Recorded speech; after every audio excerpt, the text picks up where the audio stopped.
comes between you and the sun?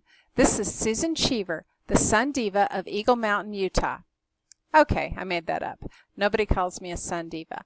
But as a freckle-faced white woman, I've become something of an accidental expert on sunburns. And now, at age 57, I'm learning a little more about skin cancer. I've had 2 precancerous lesions removed. Now I'm practicing active surveillance, so if any more of my moles start to morph into something scary, I'll catch them in time. But more about that in the next podcast. Today's subject is the sun. The sun and I are old friends. I grew up in Georgia and Florida, and I've spent a lot of time on the beach. Now I live in Eagle Mountain, so I'm even closer to the sun, literally. I love to walk on the trails and hike in the mountains that are practically in my backyard. Since I love to be outdoors and I love my skin, I have to be vigilant about protecting it. I have to put something between me and the sun. So what comes between us?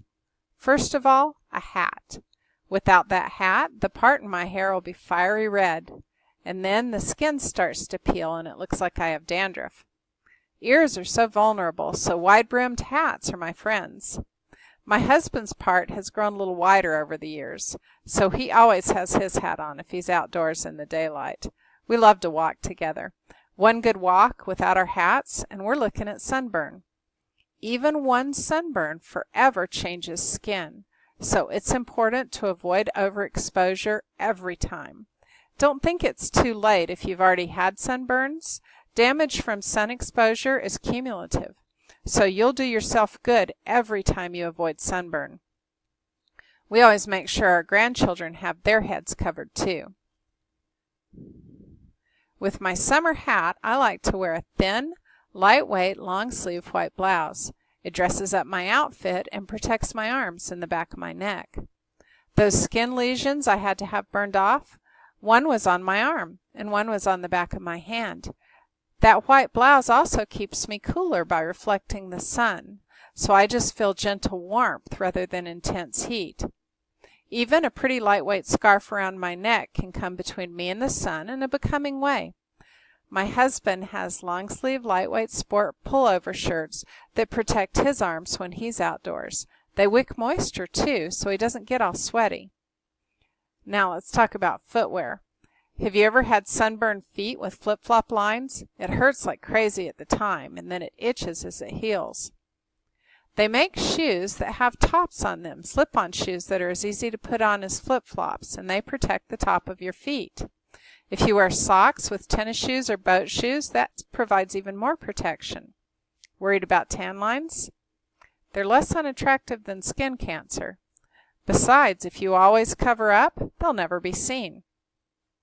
Now that you've got some protective clothing in place, let's talk about sunscreen. The CDC recommends a broad-spectrum sunscreen that protects against both UVA and UVB rays with a sun protection factor of at least 15. Time in the sun, like all things, should be enjoyed in moderation. Seek shade when it's available. We'll talk more about that another day. For now, just remember, cover up and wear sunscreen. And with that sunscreen, renew it as often as it needs to be renewed. That's going to be at least every 2 hours, and if you're getting wet, it's more like every 80 minutes. Thank you for listening, and goodbye for now. This is Susan Cheever of Sunshade, an organization dedicated to helping you enjoy your summer and many summers to come. Join me next week to learn how to perform active surveillance for the early signs of skin cancer. If you can't wait, check out my website, sites.google.com/view/sunshade/home.